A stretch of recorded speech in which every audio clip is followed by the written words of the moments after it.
Good afternoon, everyone, or should I say good morning to whomever is in Mexico City.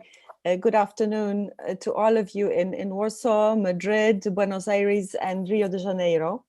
Welcome to this seminar about the prospects for EU-Latin American relations amid the COVID pandemic, which we, the Polish Institute of International Affairs, is organizing with CARI, COMEXI, and FGV, our Brazilian, Mexican, and Argentinian counterparts.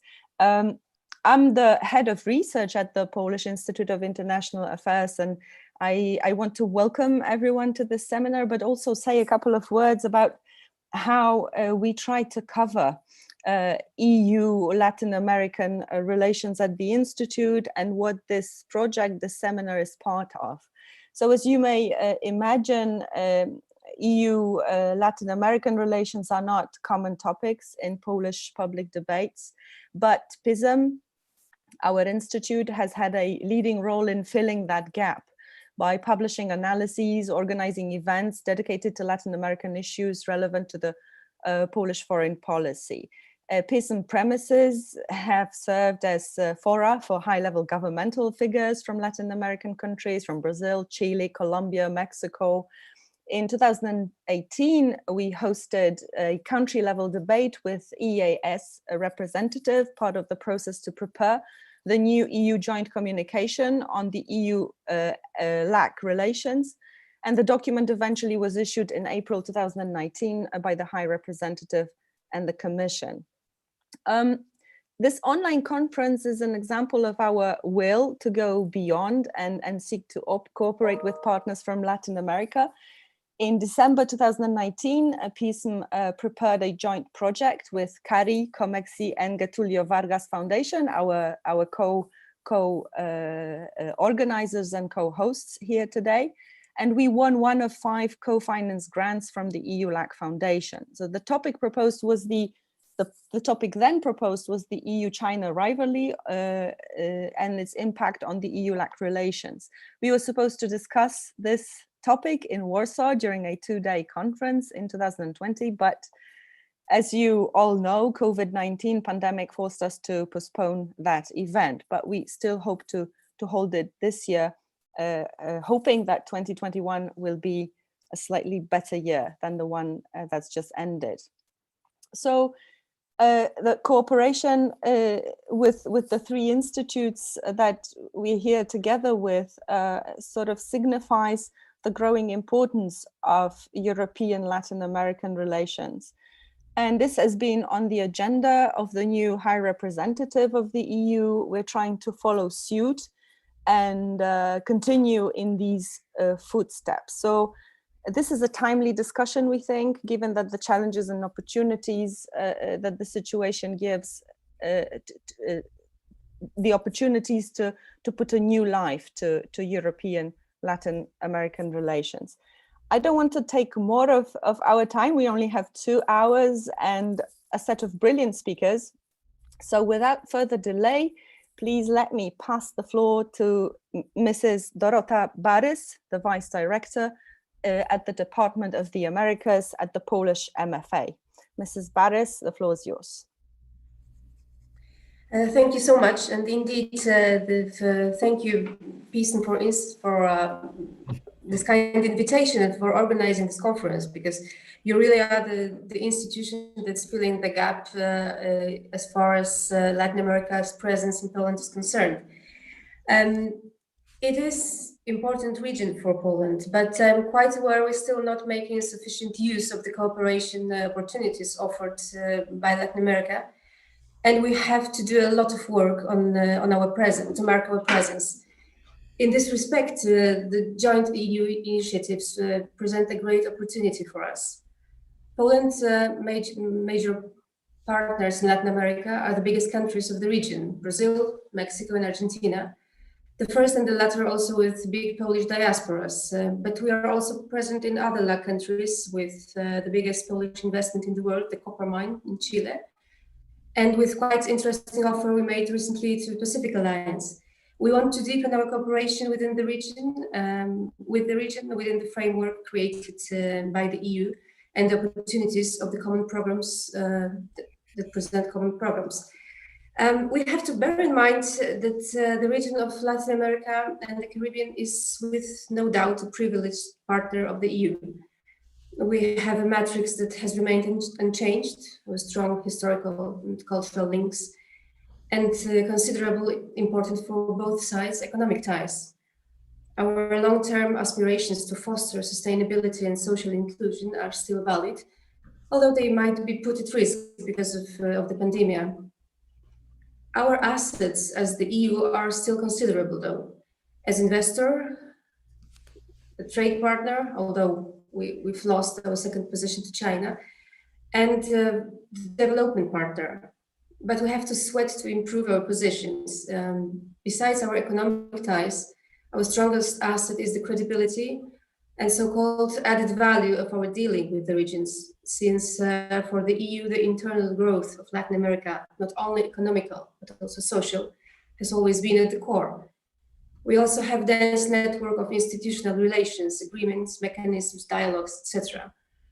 We have to make them work better for us, work more efficiently. And we agree with Mr. Borrell's diagnosis that the Europeans in relations with the LAC countries are on the right path, but too slow. The general challenge would be to speed up and possibly shift the gear.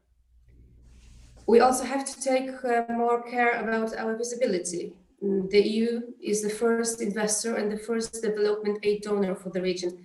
But I'm very much afraid this is not the picture that's widely known in Latin America. We have to work on that much better and much harder. In this respect, the Team Europe initiative is a step in a very good direction, and hopefully it will become an EU trademark for good. Today, the major concern is the condition of post-pandemic economy. The landscape after the battle is still to be outlined, both globally and regionally. This is the first crisis in such a scale, fully global and unprecedented dimension and depth. Its impact in Latin America is hard and painful. As HR VP Borrell pointed, the LAC region represents 8% of global population and 1/3 of global deaths caused by COVID-19. The situation in Europe is also difficult. The battle for economic recovery is still to come, and it's more complicated as the whole picture of the impact of the pandemic is difficult to be established. We are still adopting the new lockdowns, hardening the rules of social distancing. One thing is sure, the LAC region is facing the worst recession in its history. It was developing slower before the pandemic. Now it's impacted heavily by the virus and inefficiency of systemic response. Our general role as governments is to create the basis and enhance the conditions for better cooperation on most diverse fields. We have to increase political dialogue and exchange of information with our Latin American partners to understand the needs and changing conditions in order to adapt. This is our task on both bilateral and bi-regional levels. The first step was already done during the Berlin Ministerial Conference last December, but the pace and dynamics are crucial as there are other actors like China paving the way forward in the region, and there is a risk of further losing our position if we don't move the world, and the LAC region won't wait for us. But there's also a necessary element of flexibility, much needed in time of change, in time of crisis and recession. At the first glance, the main economic sectors for cooperation between the EU and LAC region are already indicated. That has been confirmed in the Berlin Ministerial. It's the use of strategic position in telecommunications and energy for a greener and more sustainable model. Particularly interesting was also the digital and fair transformation.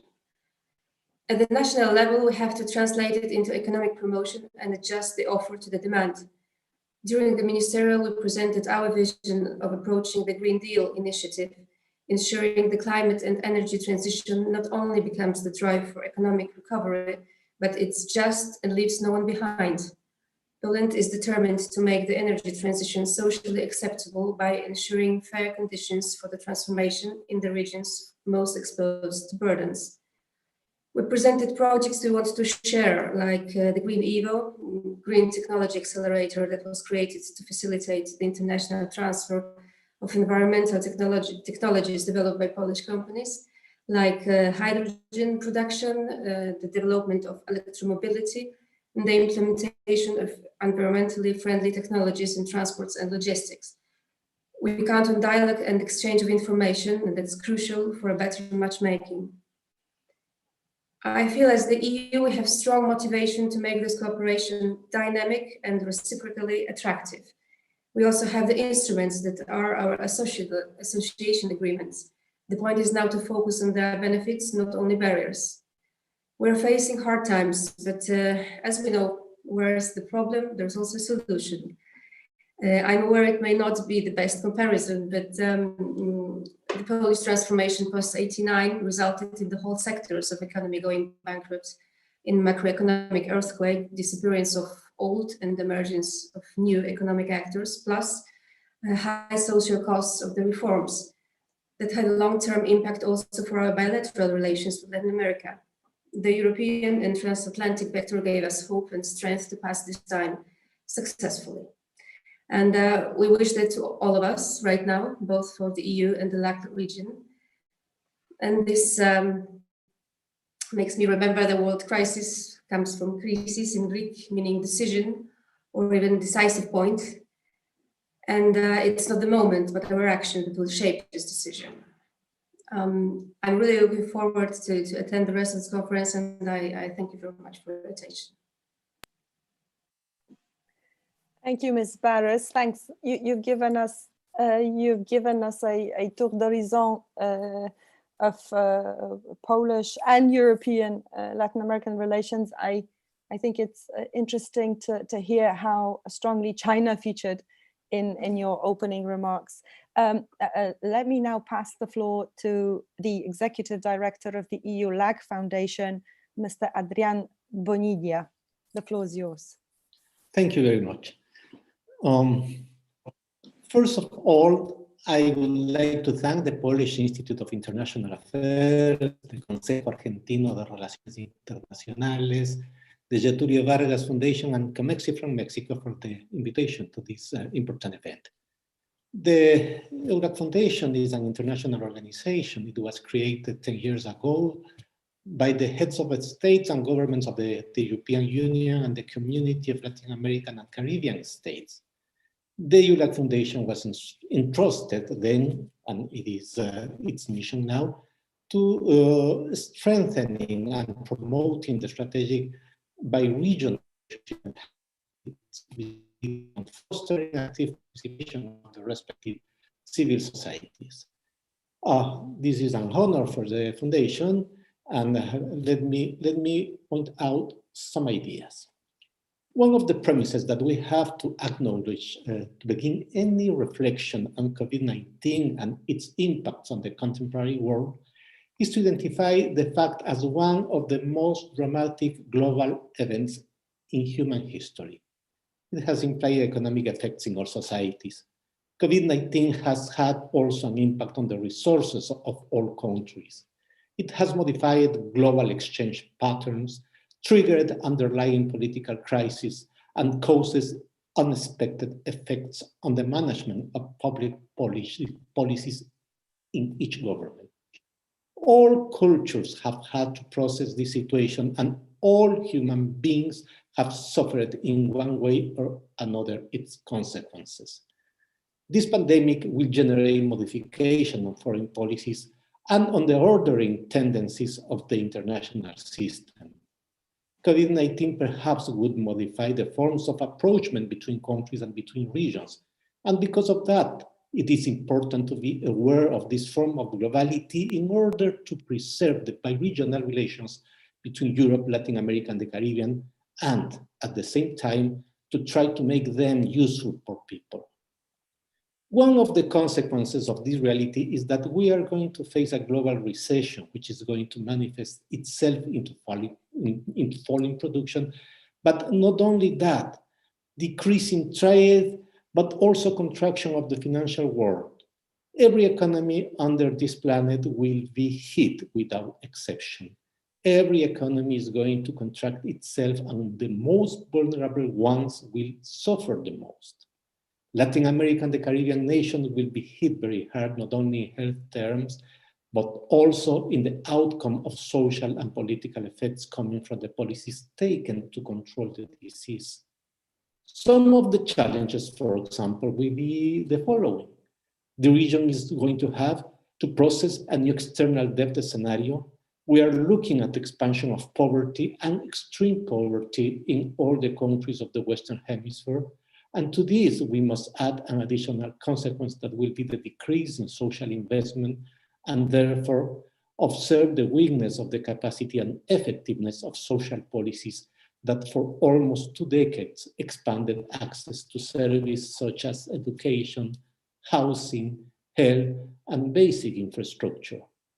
If we do not operate on this scenario, we will also look at how a system of exclusion that has historically characterized the region will probably reemerge, because we are going to see the reemergence of these dynamics of lack of access to social services. If this occurs, a reactivation of social mobilization is also possible. All these situations will have some kind of impact on the international relations of the Latin American nations. With Europe, for example, beyond the decrease in trade, the mutual agenda might have modification in the urgencies. We need to cope with the processing of political issues linked to good governance and the need to promote an international order built on the image of democracy, respect for human rights, and international law. In other words, there is the need to look for an agenda of social cohesion, economic reconstruction, and the continuity of democratic processes all over our regions. The current global crisis triggered by COVID-19 pandemic entails the most acute challenge that the world as a whole has collectively faced, perhaps since the end of World War II. The pandemic emerged at critical time for the European Union and for Latin America and the Caribbean, which have been the regions most affected, especially given the political, economic, and social context on these regions. Latin America has witnessed a wave of protest and discontent.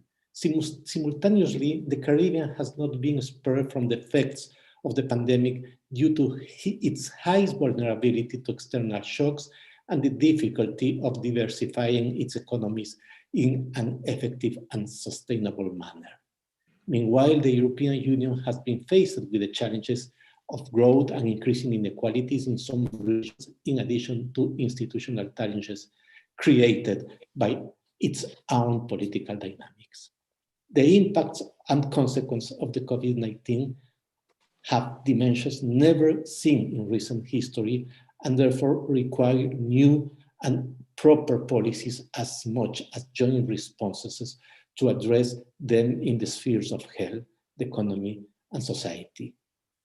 This new scenario paves the way for a re-examination of the advantages and potential of the European, Latin American, and the Caribbean strategic partnership. Of course, we are so close for that. And from this, a perspective of shared values, common challenges, and joint solutions will emerge for mutual benefit, aligned with the multilateral agenda set by international community on the rules provided for multilateralism. Thank you very much. Thank you, Mr. Director, for your opening speech. Good evening, good morning, ladies and gentlemen. My name is Damian Lukowski. I am the head of Asia Pacific program in Polish Institute of International Affairs. And I will have a privilege to host our today's discussion on the EU-Latin America relations. And we have excellent speakers who will share with us their views on those relations, how the COVID-19 pandemic affects them, and of course, how we can improve our bilateral relations, and also address the challenges which Director Bonidia mentioned: inequality, poverty, and diminishing economic growth. Among our speakers are Ambassador Ricardo Lagorio, the ambassador of Argentina to the Russian Federation in period 2017-2020, and the Secretary General of the Argentine Council for International Relations. Ambassador Andres Rosenthal, eminent ambassador of Mexico and former deputy foreign minister, the founding president of the Mexican Council on Foreign Relations. Klaus Stier, manager for international affairs from Getulio Vargas Foundation, and my friend from PISM, Bartłomiej Znojek, who is our expert on Latin America issues. We will have the introductory remarks from all our speakers, then we'll have time for the questions from the audience, so don't hesitate to prepare them and ask in our social media or on the YouTube. And now I will ask Ambassador Lagorio for his introductory remarks about the EU-Latin America relations and what I mentioned earlier, how the COVID-19 pandemic changed the landscape in our bilateral relations. Ambassador, the floor is yours.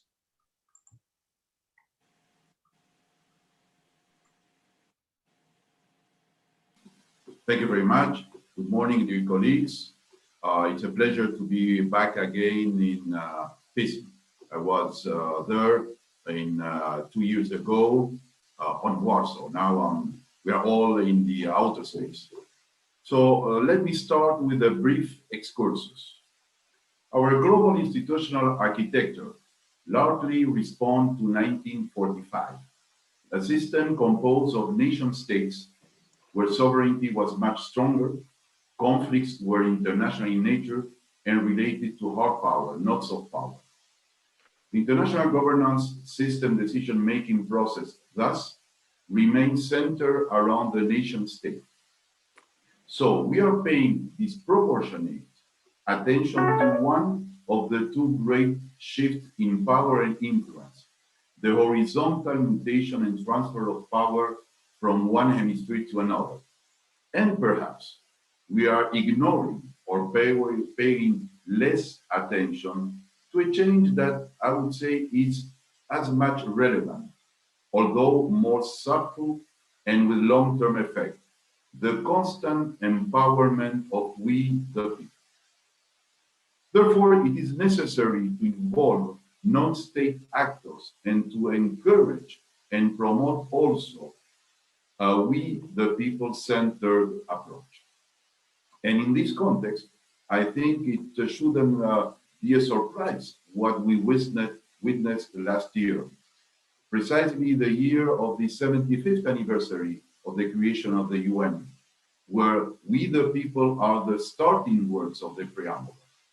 And as rightly said by the Secretary General Antonio Guterres, the pandemic worked like an X-ray that allow us to see the real situation of our societies. So beyond the impact of the nature of the pandemic, the crisis stripped the limits of the current international scaffolding to foresee, address, and give concrete solutions to problems that affect we the people, issues that most likely will be recurring in the future. And here lies the challenge. We must adapt the global scaffolding to this new dual scenario. In order to tackle this subject matter, allow me to resort to Isaiah Berlin's interpretation of the Greek poet Archilochus, in the sense that we must both be a hedgehog and a fox. My hedgehog, one big thing is we the people. And my folks know many things are multilateral culture, cooperation and collaboration, diplomacy, demilitarization of political responses, and as underpinning, the continuous impact of the ecological, technological ecosystem in our daily work. Multilateralism is a convention which must be carefully constructed and agreed upon in order to be sustainable over time. And nowadays, multilateralism cannot be limited to the systemic and state level. Civil society, academia, non-governmental organizations, and the media must be part of a renewed constituency of multilateralism. But multilateralism is not just about institutions, it's also about culture. That is why a sustainable multilateralism will not be such unless it has a solid foundation and is perceived as effective and efficient by its main constituency, we the people. Going to our subject matter, first of all, I would like to say that it is important to highlight the meeting of last December and to hope that this high-level bi-regional political dialogue is institutionalized. As rightly stated in the joint communique, a long-stated partnership based on common interests and shared values such as respect for the principles enshrined in the Charter of the UN, democracy, sustainable development, human rights, and rule of law. And this was very rightly addressed by Mr. Bonilla. And in facing these challenges, we think tanks from Latin America and Europe, as we are doing today, need to further commit ourselves to contribute in generating concrete and practical inputs aimed at avoiding going back to an era of great power competition. We need to advance into the future. Beyond this, I would like to point out that the communique, for me, has an insufficient we the people approach. It is still primarily a state-oriented vision. That is why we think tanks from Latin America, the Caribbean, and Europe must work together in helping create, develop, and spread a culture of multilateralism as a platform for addressing we the people. And in doing so, allow me some recommendations and prescriptions in order to move to concrete issues. First of all, states should strengthen the overall UN system, not just New York and Geneva, in particularly those soft power-oriented agencies such as WHO, UNICEF, UNESCO, and FAO. There is a delay in the concrete implementation of the Sustainable Development Goals, the only roadmap for the 21st century. So we should work together, the two regions, in implementing and delivering the UN SDG, particularly the 17th goal. This is what I would call a multilateralism of deliverance, because we don't need to cheer multilateralism.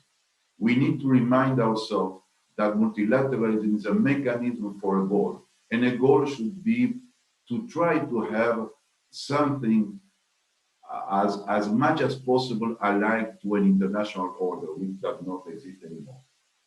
Let's pay more attention to social dynamics, of which this is Bertrand Badi, and of the youth. In addressing global issues, let's give more relevance to multilateral approach and incorporate the direct input of civil society and non-governmental actors. For instance, at the Security Council of the UN, it is necessary to resort more often to the use of the area formula mechanism. There is a deficit of diplomacy and a greater recourse to militarization of political responses, which in the short term might generate some result, but it's not sustainable over time. Hence, let's demilitarize diplomacy and further negotiations and dialogue as well as agreements and concessions. That is what diplomacy is all about. To our think tanks, we must assume with greater commitment our capacity to influence the global agenda and therefore help generating a culture of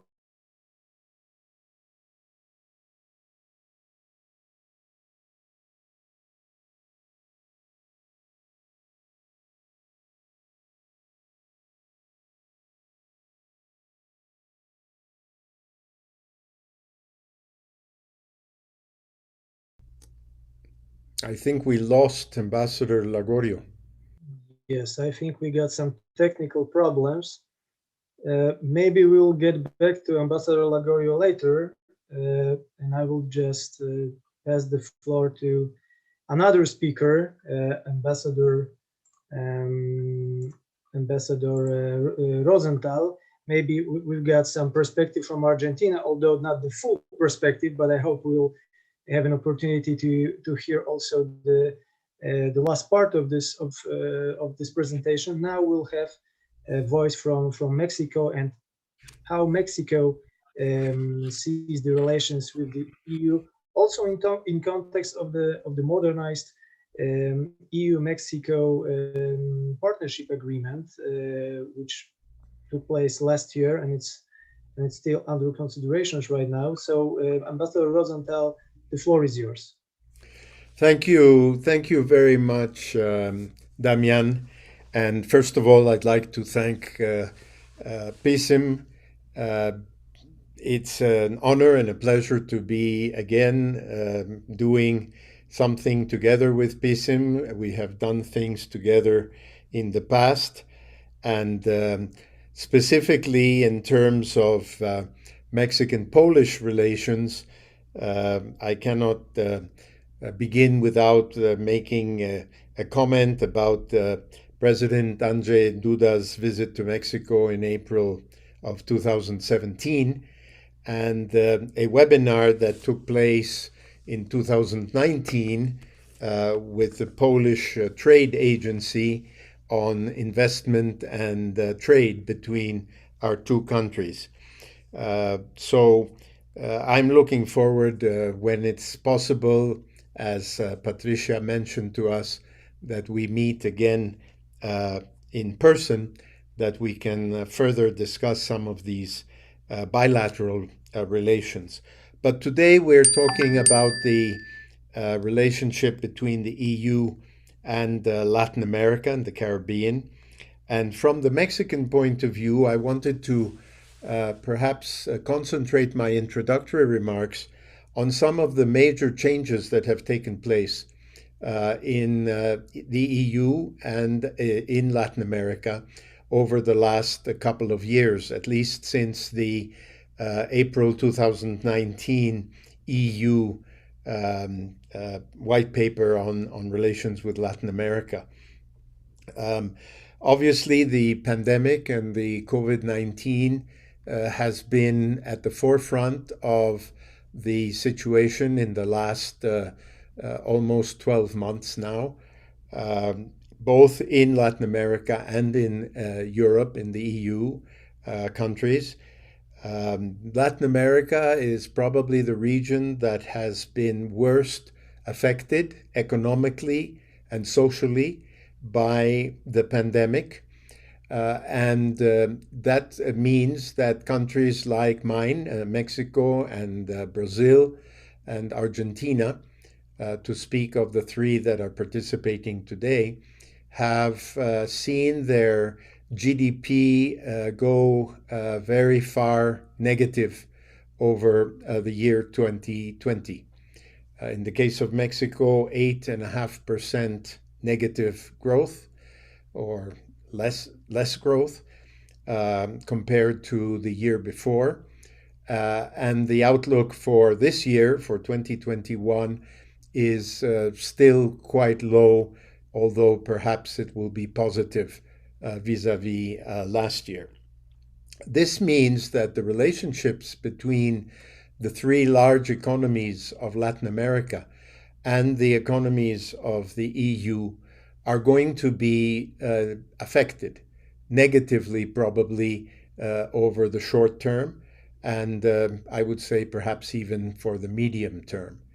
It means that the dynamic economies of Europe and the dynamic economies of Latin America are not going to be as dynamic as they were, and therefore it's especially important that we choose carefully where the relationship, especially in the economic sphere, can be best taken advantage of going forward. I think it's also quite clear that in the EU, 2020 brought about considerable turbulence politically with Brexit and with the EU and the UK separating from each other. For Mexico, this is an important issue because our bilateral relationships with EU countries are probably at the very top with Spain and Germany and the UK. So we now have just finished negotiating a bilateral trade and economic cooperation deal with the UK, separate from the upgraded EU-Mexico agreement that, as you mentioned, Damian, is still being considered by the various legislatures and parliaments in order to be finally approved.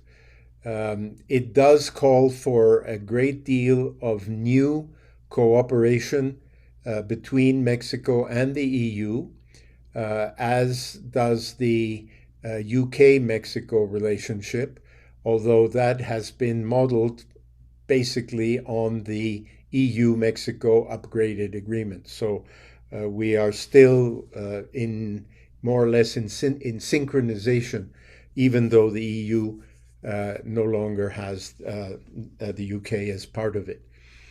I think that as we go forward, it's extremely important that we be able to focus on which are the areas of cooperation that we want to privilege between Latin America and the EU. I think obviously we look at the economic sectors first because they are the ones that lead to growth and they are the ones that lead to human development. We want to look at some of the issues surrounding climate change and the environment because both our regions, Latin America as well as the EU, are very active in the sector of climate change. We also want to make sure as we go forward that some of the issues surrounding human rights are clearly privileged. This is particularly important for Mexico because we have been suffering a great deal of domestic violence in Mexico, related both to drug trafficking and organized criminal activity, especially between Mexico and the United States. So I think that the human rights agenda is one which I would be very interested in seeing privileged by the EU, given the EU's traditional focus on that issue. And then I think it's hopefully important that individually countries that do not have agreements, either bilateral or multilateral agreements with the EU, should be able to finalize them, or at least replace them if the ones that were in negotiation are no longer adequate or no longer viable. I think that the only other issue I would like to point out is that Mexico, of course, is part of a trilateral economic and trade agreement with the US and with Canada. And we have most of our trade with the US, most of our economic exchanges. But our second major partner is the EU. And we therefore would need to make sure that we can focus on those areas where we think that there can be cooperation and productive cooperation going forward. One of the areas I did not mention, but we can perhaps discuss it as we go forward, is in education. I think that there are new possibilities that have opened up in the agreement that Mexico has negotiated with the EU. And we would like to see much more academic and educational exchanges between EU countries and Mexico. So looking forward, and to summarize, I think the situation in both our regions has changed over the last year considerably, and that perhaps it's time to revisit the April 2019 statement and see whether we cannot be a bit more focused and a bit more specific about the areas in which we are able to enhance our cooperation. Thank you. Thank you, Mr. Ambassador. Thank you for this broad picture of bilateral relations, especially in socio-economic dimension, and pointing out these important areas where we can cooperate and which are important for both our sides, like climate change. I think we will get back to it further in our discussion, but also the education, which is a very important factor for the long-term development. Thank you for your remarks, and we have Ambassador Lagorio with us, so I hope there won't be any technical problems, and Ambassador will have an opportunity to finish his remarks. So, Ambassador, the floor is yours. Thank you very much. I'm sorry, it happens. Just a couple of more concrete recommendations. I was referring to recommendation state level, and as think tanks, as I was saying, conflicts do not arise from nowhere. They develop slowly. So I think that we could develop an early warning network system between think tanks of both regions to share information and develop strategic anticipation mechanism as a backup to multilateralism of deliverance. And I think that we should also make a bigger effort that for the multilateral vision to permeate the overall work of think tanks as well as the respective working groups, thus establishing concrete working groups on and committees on multilateralism. I think that we need to pay more attention to multilateralism as a particular approach, not in the midst of other things. To focus on that, that's personally my suggestion. And I think that maybe we could work together, Latin American think tanks, Caribbeans, and European in doing so, in advancing this, which for me is fundamental for the creation of this culture of multilateralism, without which I think that we will not be moving to a multilateral system, because we need a top-down demand from with the people to the states. Sometimes states, and that's my last remark, they are caught in issues that are decoupled from the necessity of ordinary people. Last year, we were supposed to go through the 50th revision of the Non-Proliferation Treaty. And what happened? We were all in sanitary bunkers, not in nuclear bunkers. Thank you very much. Thank you, Mr. Ambassador. Thank you for underlining the multilateralism as a tool, as an instrument for addressing the global challenges, but also, as you mentioned, this challenges or problems for the ordinary people. Yes, for we the people who are the essence of democracy. So I think that we also get back to it, how EU and Latin American countries' cooperation can answer those challenges. And now we'll have the third voice from Latin America. After Argentina and Brazil, we'll have a voice from Brazil. Mr. Klaus Stier, the manager for international affairs from Getulio Vargas Foundation. Mr. Stier, the floor is yours. Well, thank you, Damian, and my colleagues, Ambassador Rosenthal, Ambassador Ricardo Lagorio, and Bartek. Really honored to attend this important discussion. In my 10 minutes, I'd like to propose the analysis of bi-regional relations in two different moments. the opportunity for cooperation during the current pandemic crisis, and potential scenarios for cooperation in the post-pandemic recovery. But first, an overview of our current context. We know both Europe and Latin America were hit hard by the COVID-19. Both regions' countries exclusively make up the top 20 list of death per 1 million people, with together with the United States and the United Kingdom.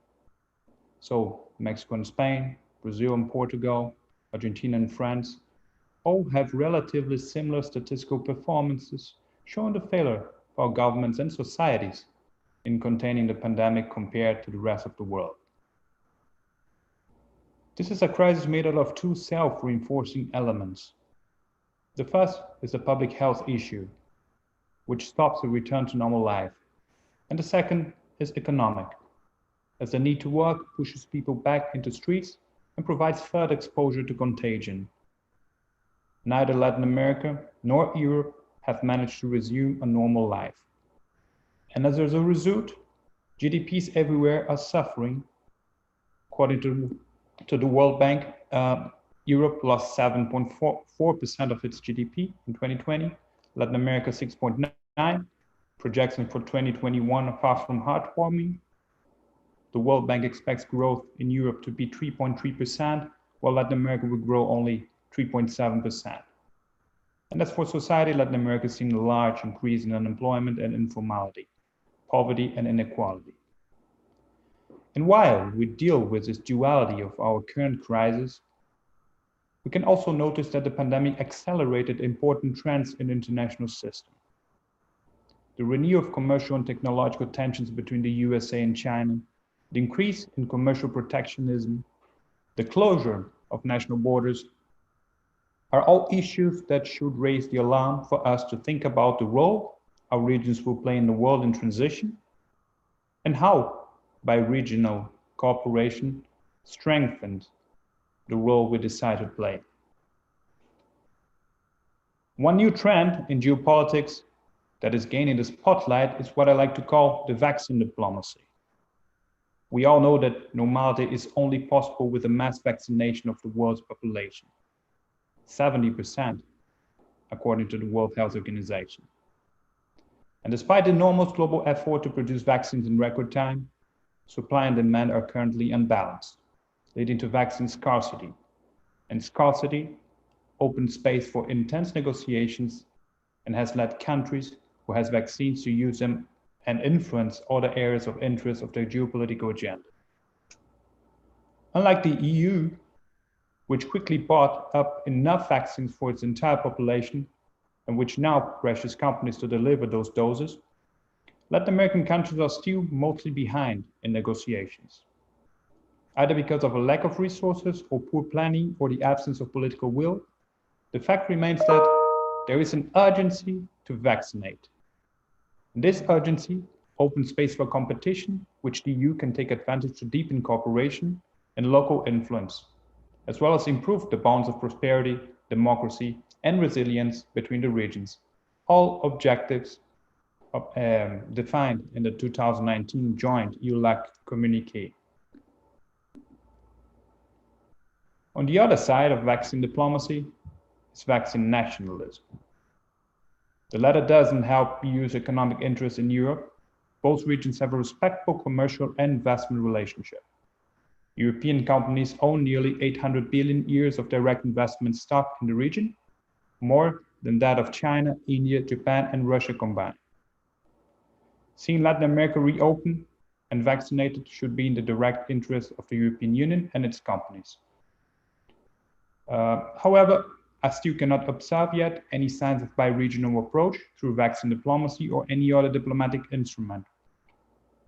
Portugal, which just recently took over the presidency of the Council of the European Union, released its 2021 presidency program this January. The program cites Latin America only 4 times, Mercosur twice, and never cites Brazil. Mexico and Chile are the only Latin American countries cited, twice each, both to the renegotiation of their existing trade agreements with the EU. As a matter of comparison, India was mentioned 8 times. The presidency's programs is clearly a sign of the actual foreign policy priorities of the EU. Given the pace at which the world is changing, neither region can afford to lose the window of understanding and bilateral cooperation if they are truly committed to strengthening bilateral ties. To prepare for the future of bi-regional relations necessarily depends on understanding the changes occurring in the balance of power in the regions. Any out-of-region actor has to prepare for the fact that China will have a growing importance in Latin America, especially in South America, where China is a fast-growing trading partner and is applying its vaccine diplomacy. For example, on January 29th, last Friday, Brazilian government published the guidelines for 5G implementation in the country, preparing for the upcoming bid rounds. Up till then, the current government was closely aligned with the American interests, also opposing the participation of Huawei technology in the country's 5G spectrum. However, this position recently changed as the country moved closer to China as a way to guarantee the availability of APIs, or active pharmaceutical ingredients, for vaccines currently in production in Brazil. An utmost curious time for coincidence, as the recently published guidelines made no mention to Huawei, nor did it present any technical barrier to the company.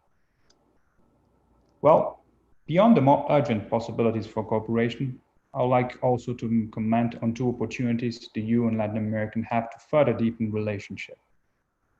The EU-Mercosur trade agreement and the reinforcement of bi-regional political consultation in favor of multilateralism. Regarding the EU-Mercosur agreement, a crucial step for implementing the treaty was concluded with the principal reaching of an agreement in 2019, after 20 years of negotiation between the blocs. Implementing the agreement now depends on important steps inside member countries. The process is already testing the political will of all parties involved, as well as their ability to build into internal and external consensus. The treaty is facing important political and economic structural difficulties. In Europe, the cultural memory of the post-war famine persists, and it's still a part of the continent's defense of food safety alongside with political strength of local farmers. At the same time, there's a growing support of the environmental agenda linked to fighting climate change. This support also translates directly into political representation and has quickly become a pillar of European politics. And these are two important structural issues that collide head-on with equally powerful vested interests in Mercosur. For example, the agricultural frontier mindset is powerfully entrenched in Brazilian politics and bases itself in expanding mining, ranching, and crops across a wide area of Brazil's wetlands, the Pantanal, Brazilian savanna, the Cerrado, and the Amazon. This expansion comes at the cost of the local environment, as well as indigenous peoples and their ancestral lands. So to avoid a recurring clash between these three structural issues, food safety, Brazilian environmental policy, European environmental policy, all of the actors involved will have to avoid a winner-takes-all mentality. It will be necessary to invest once more, and above anything else, in the same pragmatic spirit of politics that allowed 20 years of negotiations to conclude in 2019. The second opportunity for improving bilateral relations goes through investing in multilateralism and its view of a shared world. A view based on the shared beliefs and values that are common to both regions: the defense of democracy, civil liberties, religious liberty, the strengthening of the rule of law, and the belief in the peaceful settlement of disputes. The strengthening of multilateralism is part of the embrace of shared values and complements the capacity of power projection in individual countries. In their joint efforts, they will find the capacity to tackle larger global problems. The current pandemic is a fitting example of this. A well-implemented unilateral policy of containing contagion has a short half-life. Second and third waves will always surge and put to waste initial efforts. It is important to remember that Europe and Latin America are two of the most linked regions in the world. We share common history, we share languages, we share cultural values, We're permanently interlinked through ongoing migration waves. We share economic interests through massive foreign investments, and we have important trade relations and open trade negotiations. Sometimes it's important to repeat the obvious. Our cultural and historic connections provide both regions with a tremendous comparative advantage when interacting with each other. And this is an asset most other regions do not share, and we should not allow it to go to waste. Thank you. Thank you, Mr. Stier.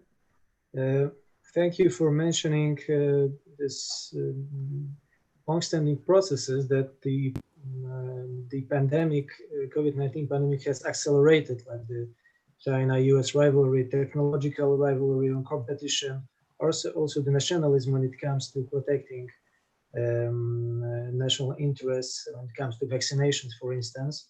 Also, thank you for mentioning China. I think that there was some mentioning earlier, but that's the big actor and with growing influence in the region. I think all the discussions about Latin America and relations with other partners like the EU have to take into account China. And also, thank you for giving some details on the EU-Mercosur trade agreement. That's also quite complicated issue on both sides. And I hope that we'll also have time to talk a little bit about the perspectives of ratification of this agreement later on. But now I would like to pass the floor to my colleague Bartek Znojek. After 3 voices from Latin America, now we have voice from Poland, from the EU, and we'll hear about the Polish and the EU perspective on and the prospects on relations with Latin America. So Bartek, the floor is yours. Thank you, Damian. I have to say I'm really honored to participate with such distinguished speakers in such a timely event. Poland may not be an obvious source of initiatives of broader debates related to EU, Latin American and Caribbean relations. This region is rather secondary topic in main media. But if you look closer in the last 2 decades, maybe you can see some positive developments and see that really these relations are quite complex. So first, I would like to put that picture of Poland's perspective, and then I will pass on some reflections, ideas on the EU approach to the region. So you could think that Poland's accession to the EU in 2004 was a milestone to make the country closer to LAC countries because of new tools, new platforms of cooperation. But arguably, I would say that it was 2008 global financial crisis which forced Polish decision makers to think more about less explored markets, such as Latin America. And you can see the constant progress in trade exchange, which is not significant because from 2004 to 2019, it is from the increase of trading goods from 2.4 billion to 7.1 billion. It translates in very limited share. In 2004, this was 1.5% of all Polish trade with all partners. In 2019, it was 1.3% in Polish trade. So this is limited, but this is a constant progress. And you can also notice several developments which are also important from the point of view of such countries as Poland.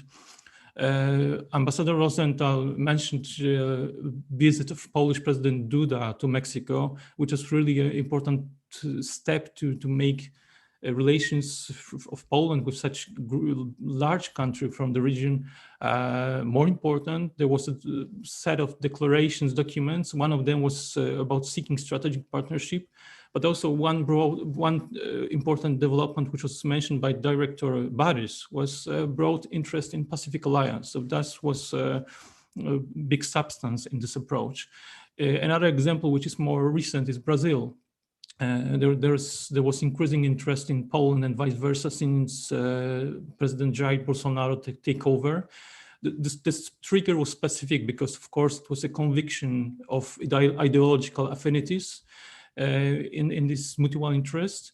but also good timing, because coincidentally in 2018, there was anniversary of 150 years of Polish immigration to Brazil. Last year, we celebrated 100 years of Polish-Brazilian diplomatic relations. So there are some common occasions to try to raise interest. On lower scale, I would talk about some smaller but interesting initiatives, such as sport diplomacy with Colombia or work and travel arrangements with some countries. So this topic is not so marginal as it would look from the distance. But going to the challenges and opportunities to the EU policy towards Latin America and Caribbean on the basis of the latest documents. Of course, the pandemic has raised increasingly the level of challenges which are in front of both regions. Many problems have been exacerbated. So the cost of support, for example, from the EU, cost of cooperation will increase. This also will make into question how attractive can be the EU offer, how attractive can cooperation in specific areas. I also can mention China as a competitor to the EU and maybe the first choice partner for many countries, with the EU not necessarily the priority partner. I would also mention the distrust toward democratic institutions in the public in Latin America, which translates in some choices in elections, which complicates the struggle from the EU to promote human rights, liberal democracy. It could be problematic that it could no longer can be a viable factor to gain partners, and not the most important. The supporting of EU in post-pandemic socio-economic recovery in LAC countries is, of course, a big opportunity. But the question is at what cost and what will be that level of support. In case of the declaration issued during the ministerial meeting in December last year, I would point out one thing which brought my attention is a very general and vague mention on democratic values, because we have a big topic of Venezuela. I understand that this was an attempt to breach both regions, to not mention in details the topics of contents. But Venezuela is not only the challenge because of political situation, but also a humanitarian situation which made mass immigration of Venezuelans to other countries, especially to Colombia. So this should be also taken into account when we think about the revival of the bi-regional cooperation. Another topic I would also think about is related to digital transformation. EU place a big emphasis on that topic, but I would add one more, which I think is very relevant, is disinformation, which in this time affects every region, but this could be a good topic for cooperation for both regions. And some ideas from the Polish perspective, and from my experience as a Latin American analyst and the person who tries to find, recommends what could be relevant for Polish foreign policy towards the region. I think what is important is work on cohesion of interest, because it's not a big deal to convince stakeholders from such countries as Spain, France, Germany, to be interested in Latin American and Caribbean countries as prospective region. The challenge is how to convince non-members which have not, whose relations with Latin America and Caribbean is not so developed. The case of Poland. I don't mean necessarily the governmental level, but also people-to-people context.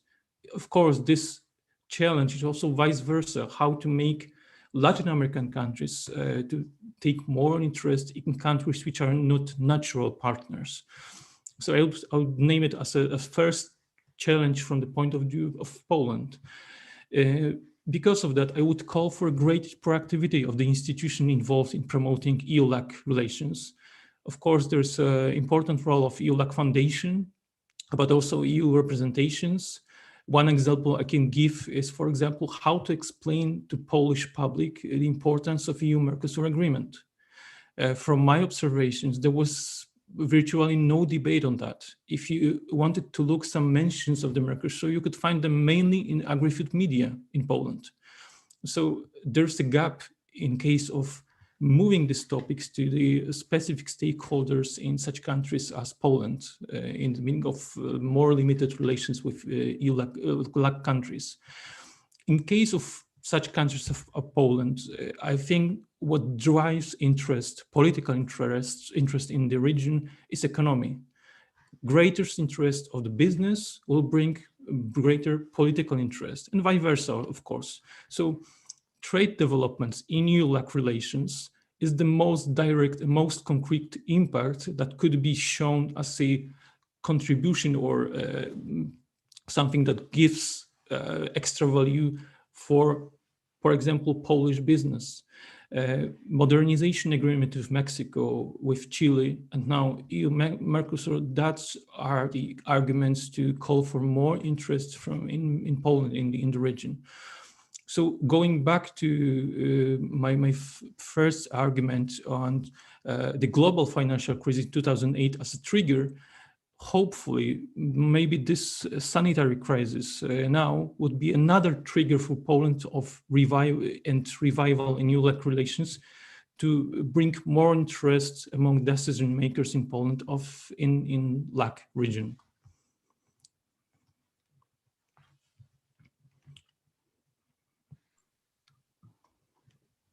Thank you, Bartek, very much. This is the Polish perspective, the EU perspective, and also thanks for highlighting this economic issues as an analyst on also international economic relations. I think this is the very important aspect of our relations, and it also can attract attention from the decision makers, also from the business side, when the business opportunities are there. We have finished the session on introductory remarks. Now we'll have about less than half an hour for the questions. I see that there are some issues taken upon by the audience, but taking advantage of my position as a moderator, I would like to ask the first question to all our panelists. Those of whom would like to address this question are highly welcome.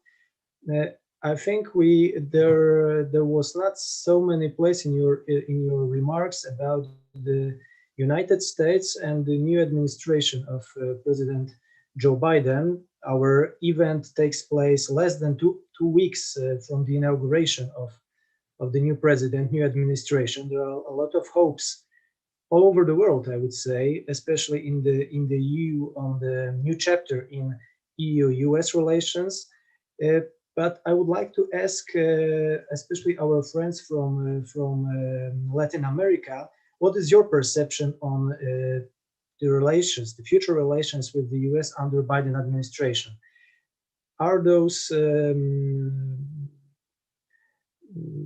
wishes that will come through when it comes to the whole global community on the Biden's policy, the announcements on the more multilateralism, which was mentioned in your presentations? Do you think it's that the relations between the Latin American and US will improve, how they will develop, and also how the EU can find its place in terms, given the US engagement in Latin America, how we can cooperate in this triangle, Latin America, United States, and the European Union on such issues as energy transformation, human rights, economic growth, or climate change.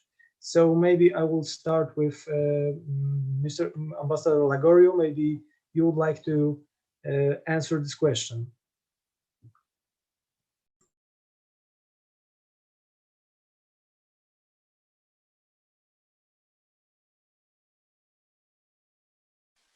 Thank you very much.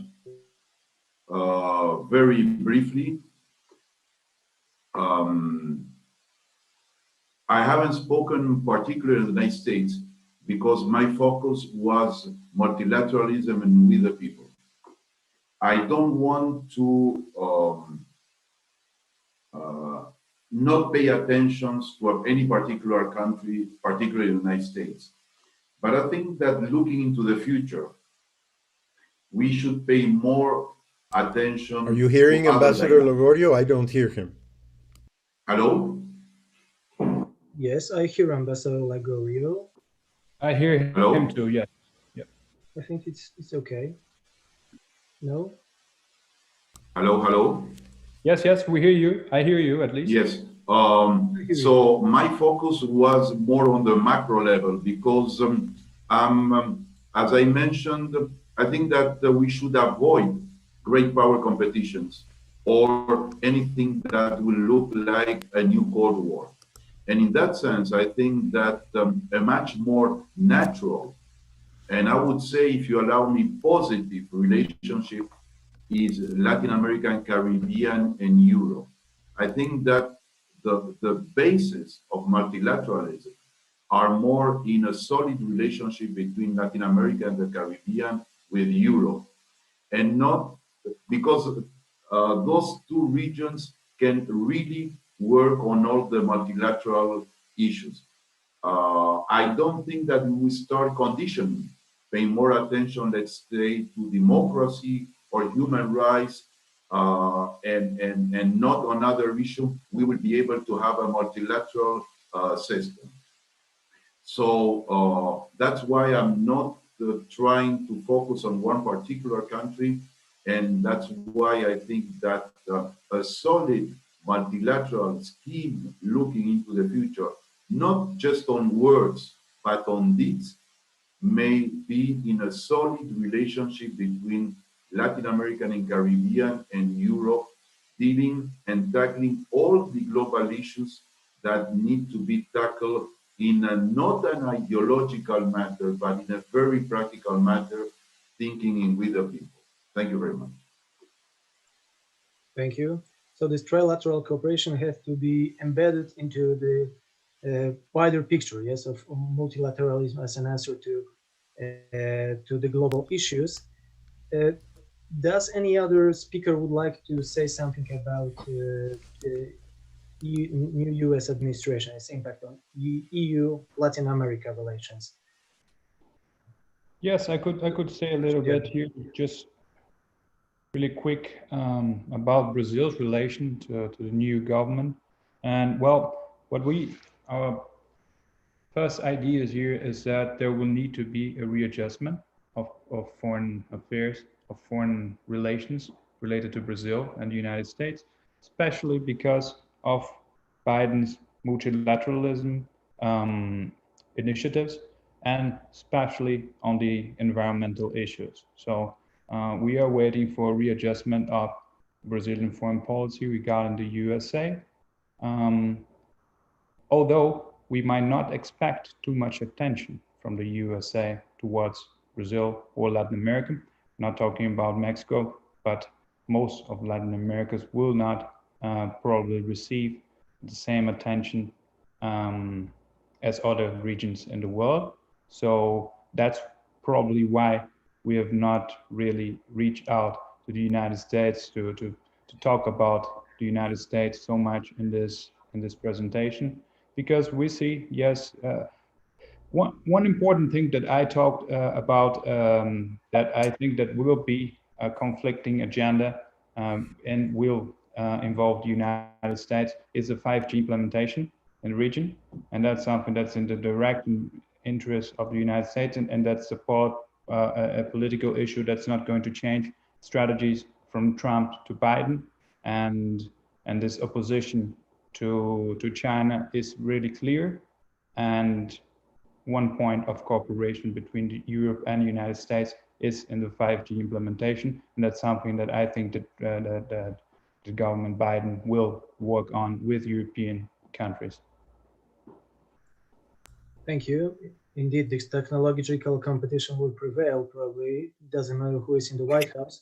And as you mentioned, the Brazil case, it will be not so easy to compete with Chinese in Latin America. Ambassador Rosenthal, I think that you would like something to say. So the floor is yours.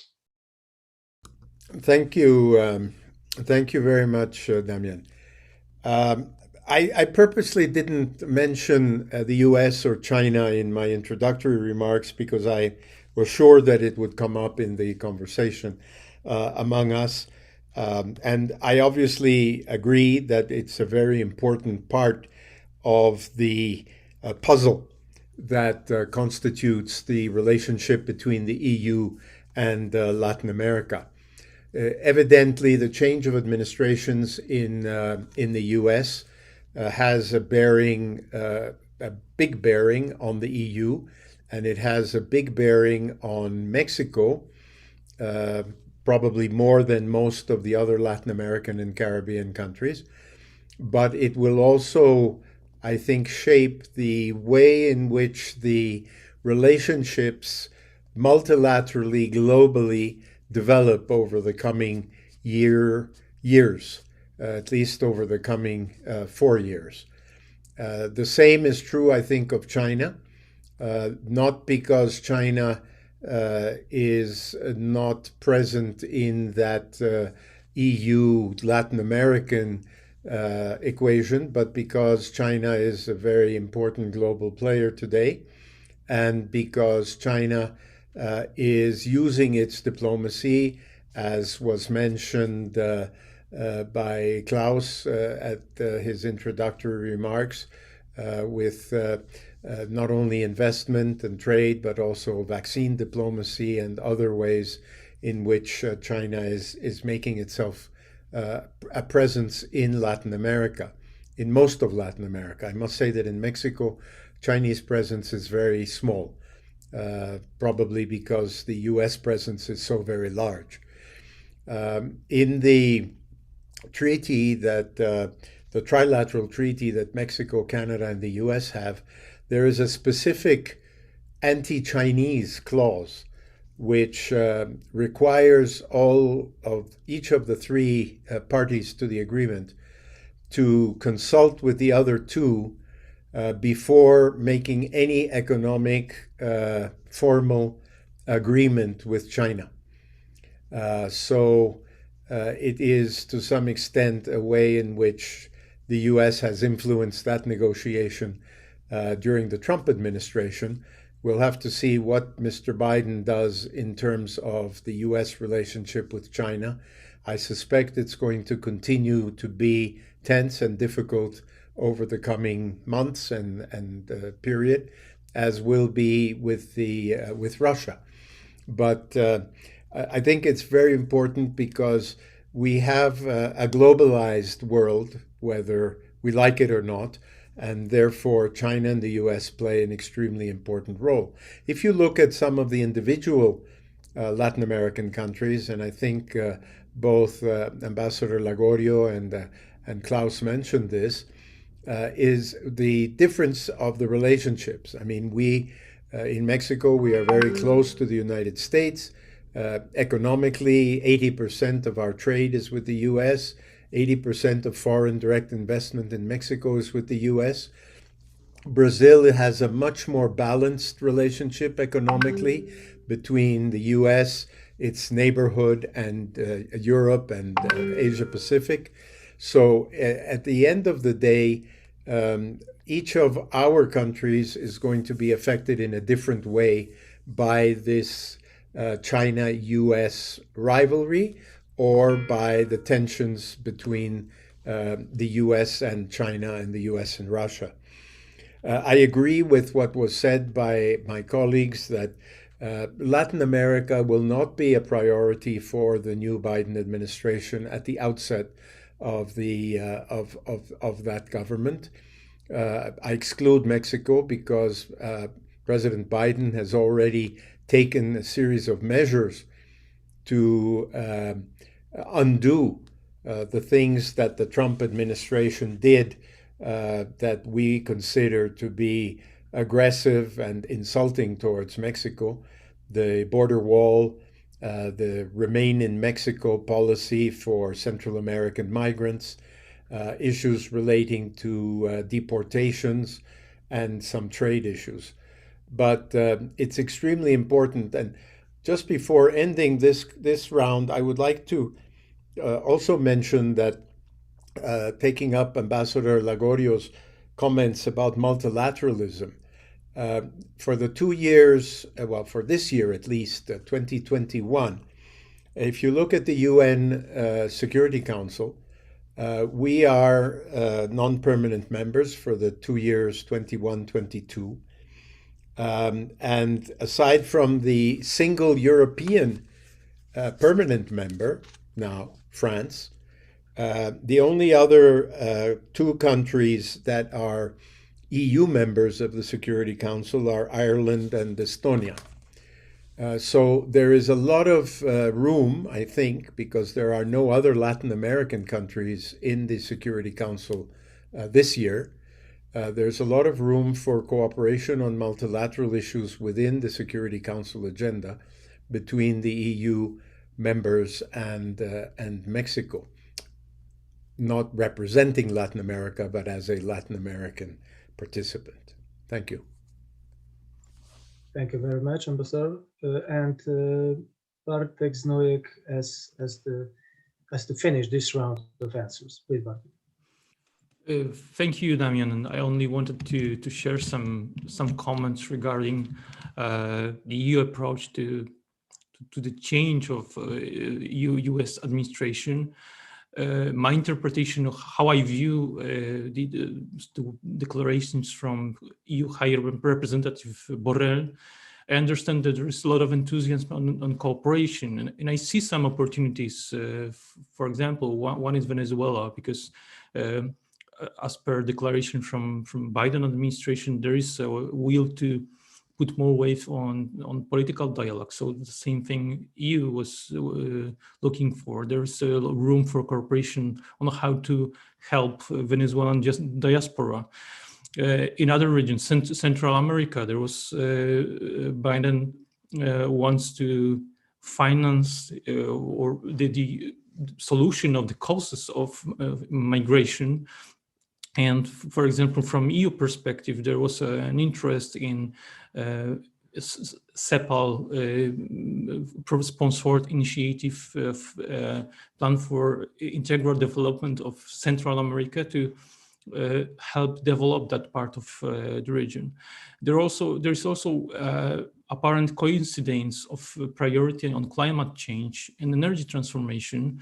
The push from EU because of its ambitions visible in EU Green Deal, but also the push from Biden administration to put it at the priority. But this is also a matter of competition, because both EU and current current US administration talks about helping in energy transformation of the region, which also is linked to business opportunities. So there are some things which will be interesting to watch on which of these detailed topics could bring some coordination, cooperation between EU and Biden administration. Thank you.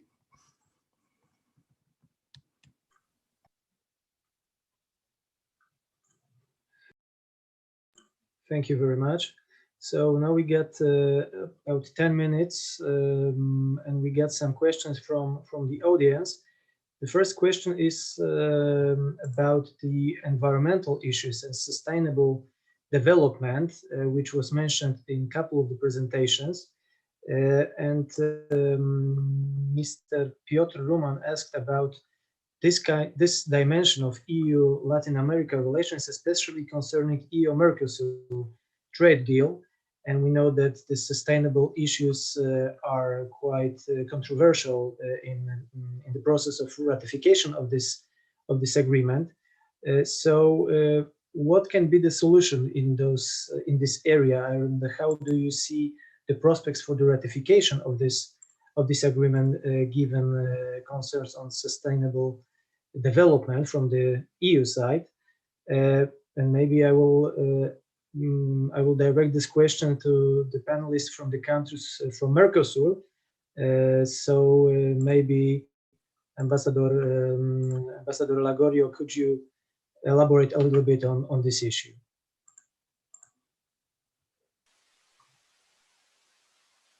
Thank you very much. Well, very rapidly, I think that the Mercosur is ready to move on with signing the agreement between Mercosur and European Union. And Argentina doesn't consider that any issue should be a matter of, let's say, veto for any agreement. So I think that there's no excuse. We have worked on this agreement for maybe 15 years. So there's no excuse to end and rapidly. And these are the concrete issues of deliverance. If we are committed to multilateralism, let's move with instruments and mechanisms.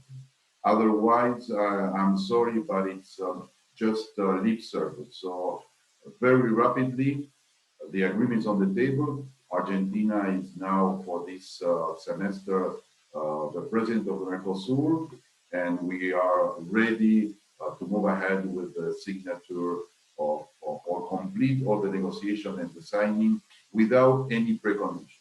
Without any precondition. Thank you very much. Thank you very much. Mr. Stier, would you like to add something? Well, this is, of course, the most difficult part of the negotiation right now. I think that countries, especially in the European Union, will need to exercise their strategic patience for at least in the short term in terms of environmental issues regarding especially Brazil. But I see that in the probably in the medium term already, when we talk about consequences of the climate change policies towards Brazilian companies, agribusiness, and also the support of the agribusiness in politics inside Brazil. Reality always imposes itself, and I think that there will be a reshape of the political environmental policies in Brazil, which will help a lot the dialogues. But let's not forget that European groups also related to the agribusiness, and that they are very strong inside France, for example, and they have a lot of pressure to stop any kind of agreement. So it's not an easy task, even though we can achieve a negotiation and a consensus. I think that there are really strong groups inside each of the countries that will still need to be that will need to understand the importance of this agreement. Thank you. As we see, there are many different interests regarding this agreement, so it won't be easy to push it forward. But I would like to also ask for a comment, Director Baris, because in the question you were mentioned and your introductory remark on the environmental issues and sustainable development. So I will ask you for a couple of words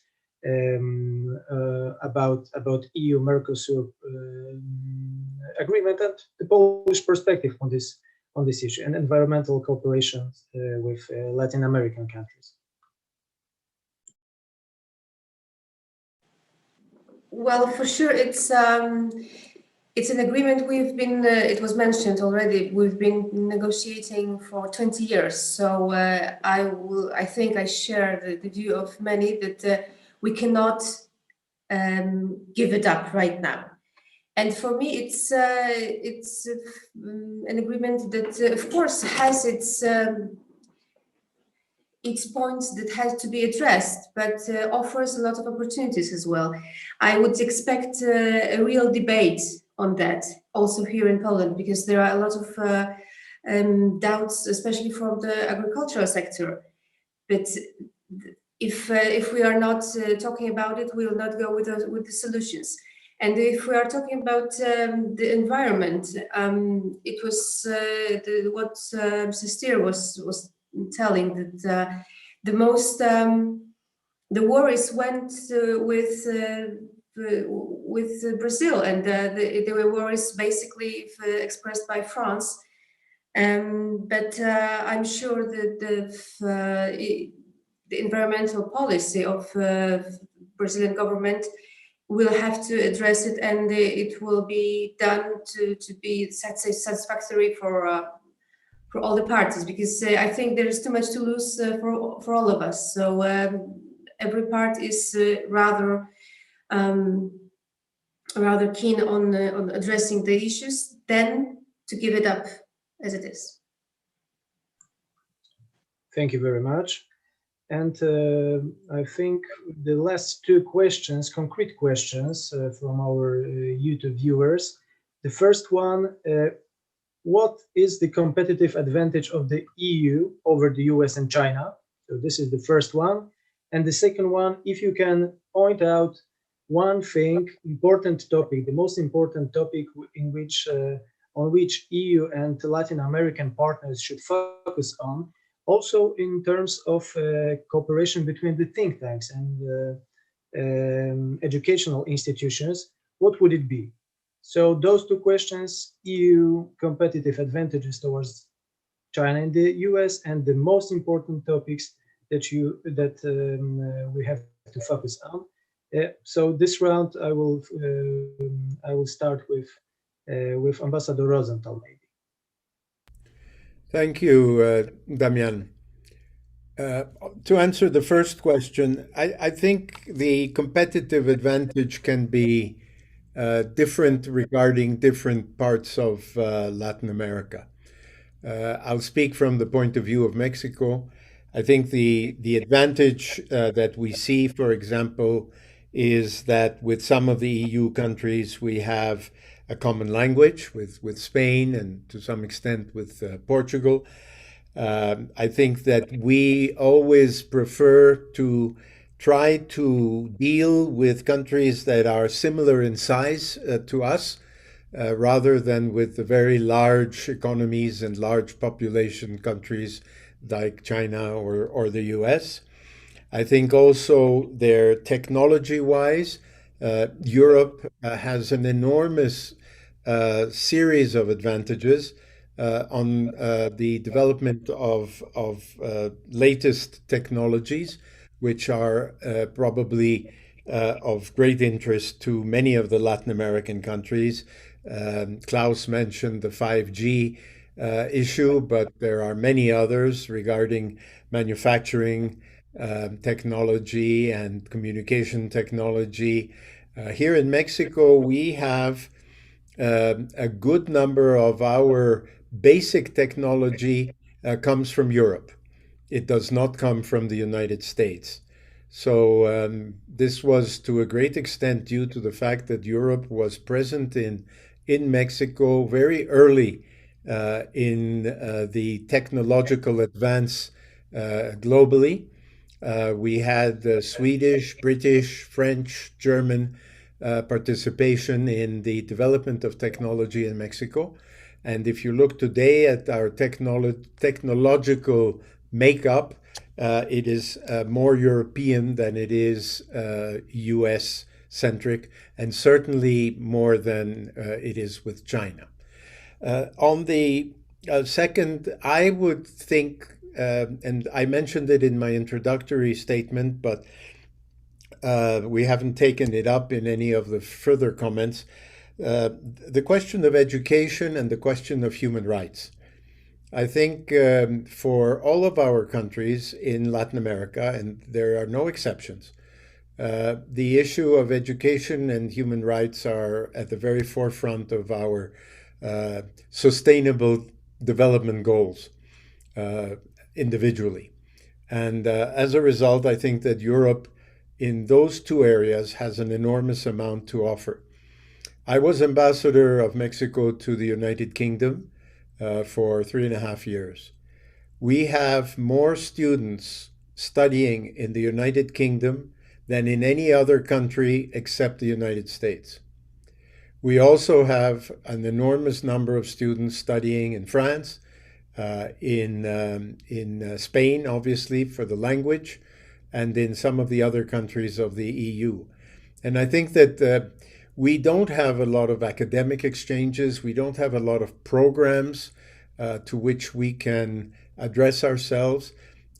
Mexico would have wanted, from the very beginning of our relationship with the EU, to be part of the Galileo program. In the new agreement, there are new areas in which we can participate for academic exchanges, which I think is very important. So those are the ones I would mention. Thank you very much. Ambassador Lagorio, what is your perspective on those two questions, those two issues? Well, regarding the first one, Argentina is a melting pot. Argentina is a country of migration, not only Spain, Italy, but Poland, Norway, Ireland. So I would say that Europe is in our DNA. It's a very, very easy relationship, and we always resort towards Europe. This takes me to the second question. With this background, soft power from Europe is also very important for us. If I'm not wrong, the very first agreement between the EU and Latin American country was in 1990 with Argentina. So it goes very, very back on time because of this, I would say, cultural impact due to migration. So migration as a bridge between Argentina and Europe, past, present, and future. And looking into the future, I think that we should work and collaborate more on soft power matters. And that is why on my presentation, I said that the think tanks from Latin American and the Caribbean and European think tanks have an important role in building this bridge, and particularly in building a new multilateral culture of deliverance. Thank you very much. Thank you. Mr. Stier? Sorry, I was muted. Yeah, totally agree with Ambassador Lagorio. And actually, we have, do you hear me? Is it okay? Yeah. Yes. We can hear you. I agree with Ambassador Lagorio, and actually we have here in Brazil also come historical background with Europe. Brazil's flag is not green and yellow because of the forest and the gold. It is a mixture of the house of the Braganças, the Portuguese, and the Habsburgs, Austrians. The yellow of the Habsburgs, the green of the Braganças. Rio de Janeiro was a capital of a European empire in the 19th century. It was a capital of Portugal, of Imperial Portugal during the Napoleon era. We have a huge migration, historical background of migration, of European migrations, of Germans, Italians, also a melting pot, Polish. And also a huge and rich historical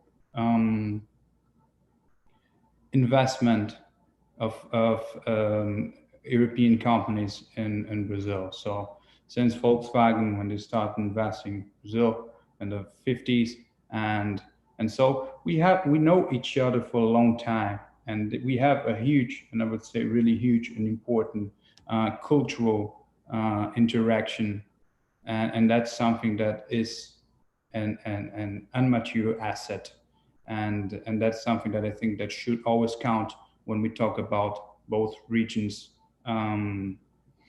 relationship. Don't forget, my name is Klaus Stier, and I'm a Brazilian. Okay.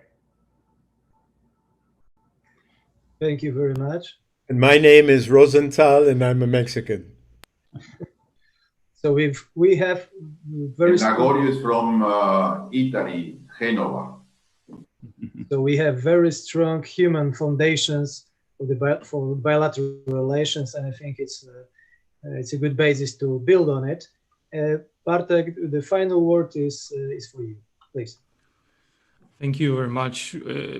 I agree with all those links, and even in Poland, you have a lot of examples that you can look in the history or common history between Poland and various countries in Latin America, and these are important bases for remembering about the region and showing that these links are real.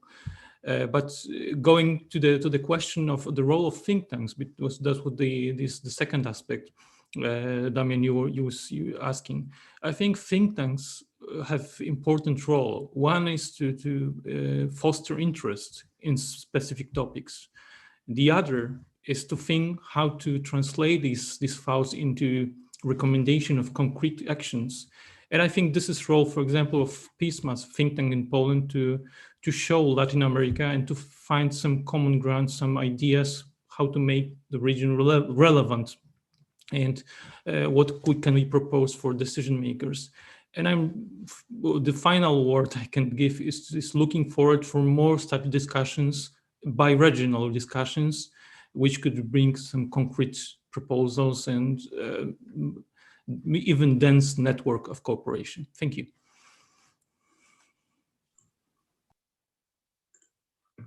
Thank you very much. We have run out of time for our discussion, so thank you very much for your remarks, for sharing your perspective. Thank you, all panelists, and also our audience for the questions and engaging in the discussion. We'll have some summary of this discussion made by the special guest, Mr. Jose Antonio Sanauja, who is the special advisor for Latin America and the Caribbean to Josep Borrell. So I will ask Mr. Sanauja to take the floor and share with us his perspective on the EU-Latin America relations. Please, the floor is yours. Thanks, Damian and Patricia. Thanks, Bartek. Many thanks to PISM, Comexi, Cari, and the Getulio Vargas Foundation for the invitation and the opportunity to share some ideas with such distinguished speakers. Let me start with a disclaimer. I'm talking here in an individual basis, not on behalf of Mr. Borrell. In my role of advisor, we often disagree in our opinions about many issues. The response to COVID, ecological transition, and strategic autonomy are the three axes on which gravitates a broad transformative program of the European Union. This program covers its own model of social and economic development and its relationship with the rest of the world. It's also the EU response to an international context of crisis of globalization and challenges to the liberal international order. As Ambassador Rosenthal and Professor Bonilla said before, the future EU-Latin American relations will be deeply transformed by these changes. For the EU, as for Latin America, the pandemic has been a catalyst for change.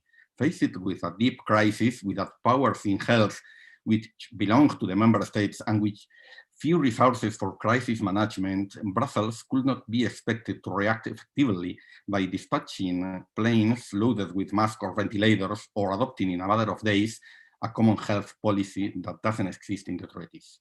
But where there are union competencies, the reaction has been quite different. In many respects, the pandemic exposing the weaknesses of the EU has induced a strong societal and geopolitical response that combines a broad transformation for itself, social, green, and digital, with the assertion of greater strategic autonomy in the international arena. In the words of Max Berman of the Center for American Progress, this is a true geopolitical awakening for the EU. As you all know, in July 2020, the European Council agreed on a package of 1.8 trillion euros, including the new budget and the Next Generation Recovery Program with 750 billion euros. This agreement is an important federal step forward that just 6 months earlier was unbelievable. It involves linking budget, taxes, and Eurobonds, extending the way to a common treasury. It's important to stress that it's an investment instrument that will push the EU for a change in the socio-economic model, greener and digital. In this broad societal and geopolitical response, there are two key elements. First, the European Green Deal, the EGD, a government program of the European Commission chaired by Ursula von der Leyen. And second, strategic autonomy or strategic sovereignty. This concept was proposed in the 2016 European Union Global Strategy by the then High Representative Federica Mogherini, but it has been fully assumed by her successor, Josep Borrell. The European Green Deal also has an important external dimension, given the global nature of the climate emergency. Promoting the ecological transition, and in particular the Paris Agreement, will be a central goal in the foreign and security policy of the EU. And in relation to the latter, a recognition of the climate emergency as a threat and a source of instability. All this is about using the economic weight of the EU to promote higher environmental standards in global value chains, showing that what Anu Bradford calls the regulatory power of the EU. It will also involve a more assertive environmental diplomacy in multilateral fora and also in bilateral relations with the US, with China, and other partners in the neighborhood, Africa, Asia, and Latin America, in both interregional and bilateral frameworks. The stated aim is to establish green alliance, pushing for greater ambition in decarbonization and climate neutrality goals. Climate leadership was already part of the EU international identity and narrative. However, this raised a number of issues of policy coherence on trade or development finance. Climate targets should account for 40% of future EU development aid allocations. It also should abandon fossil energy projects and shift to renewables and efficiency initiatives.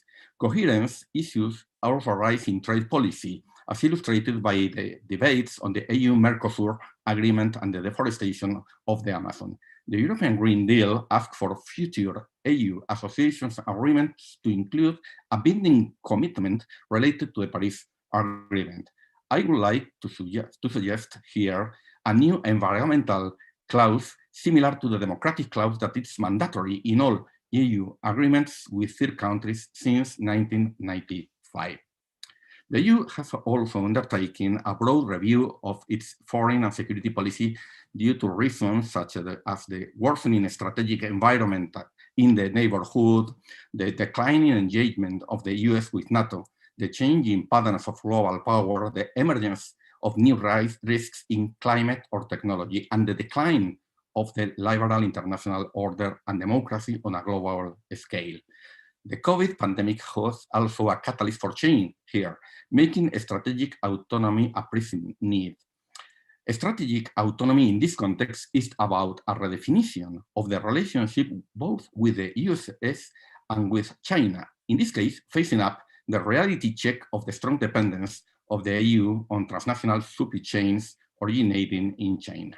In the own words of the High Representative Josep Borrell, the purpose of EU strategic autonomy is to avoid being trapped between the US and China in the face of the risk that entails an international system based on a supposed new bipolarity or an improbable return of a Cold War. For this, according to Borrell, the EU must be able to act in its own way. Hence, he speaks of a Sinatra doctrine in reference to Frank Sinatra's songs My Way. For the High Representative, it means seeing the world with our own glasses, defend our values and interests, and speak the language of power like other great powers, making better use of the policy instrument available for the EU, in particular the leverage of the internal market. What does mean for Latin America a geopolitical EU with greater strategic autonomy? How does the Sinatra doctrine affect bi-regional relations? I will argue that it means deploying a strategy of constructive engagement and promoting effective coalitions in a very flexible way with governments and relevant actors in the region. It means open coalitions combining mutual interests in specific issues related to international fora, multilateral rules, and power politics strategy of other external actors, as well as affirming common values in the face of those who try to challenge them in both regions, from illiberal, ultranationalist, and radical far-right positions. In the EU, relations with Latin America, strategic autonomy implies a stronger political engagement, recovering, as Dr. Bonilla has said, a high-level political dialogue. Since 2015, no bi-regional summits have been held due to the fractures caused by the Venezuelan crisis and the loss of relevance of Latin America in EU foreign policy. And only 5 years later, in December 2020, the German presidency summoned an informal ministerial meeting that agreed to organize a new bi-regional summit for late 2021. Whether or not such summit will be convened, the strategy for Latin America and the Caribbean proposed by the European Commission in April 2019 calls for playing a more active political role by joining forces with like-minded and willing countries and social actors through variable geometries, avoiding the lowest common denominator of the summits and the one-size-fits-all approach that prevents to recognize the diversity of the region. Thus, it calls for a wiser combination of bilateral and bi-regional channels and ad hoc groupings adapted to each case involving both government and non-governmental actors. Some examples, let me mention some examples of this more autonomous and flexible policy approach. I would like to mention, first one, the rejection of the sanctions of the Helms-Burton Act against Cuba.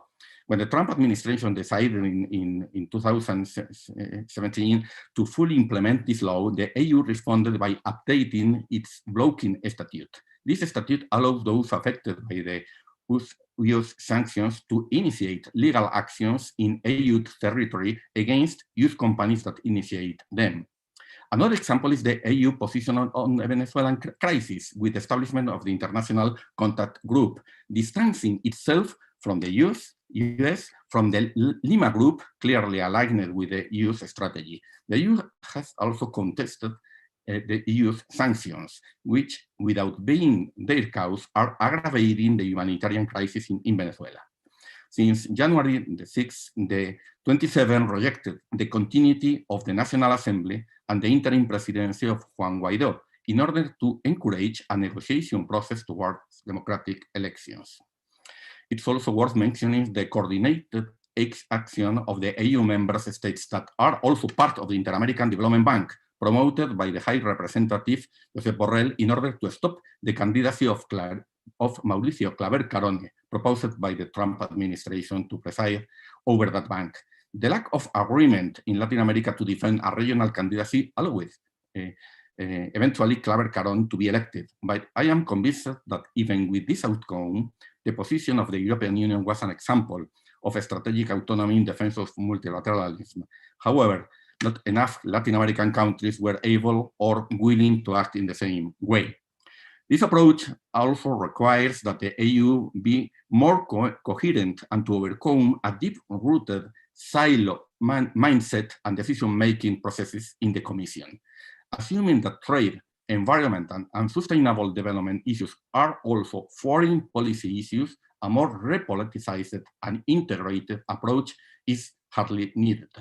A good example is the linkage of the EU-Mercosur agreement, initially a trade agreement, to the Paris Agreement on climate change, which has served as a containment element in the face of the threats of Bolsonaro about a Brazilian withdrawal from Mercosur against his alignment with the US. And it also has increased the political cost of the disastrous environmental policy of Bolsonaro's government in the Amazon.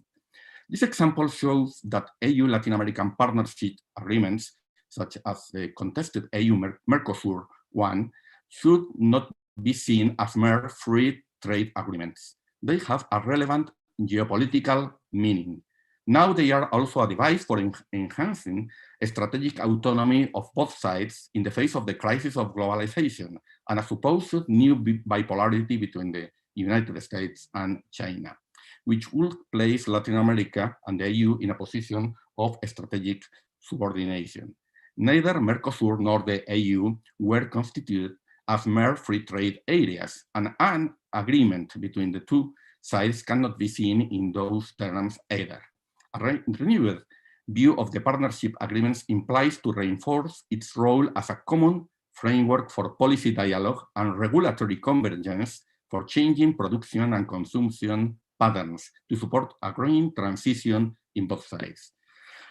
In this context, it must be emphasized that a geopolitical EU that wants to reconcile interests and values in its relationship with Latin America must assume a broader societal agenda.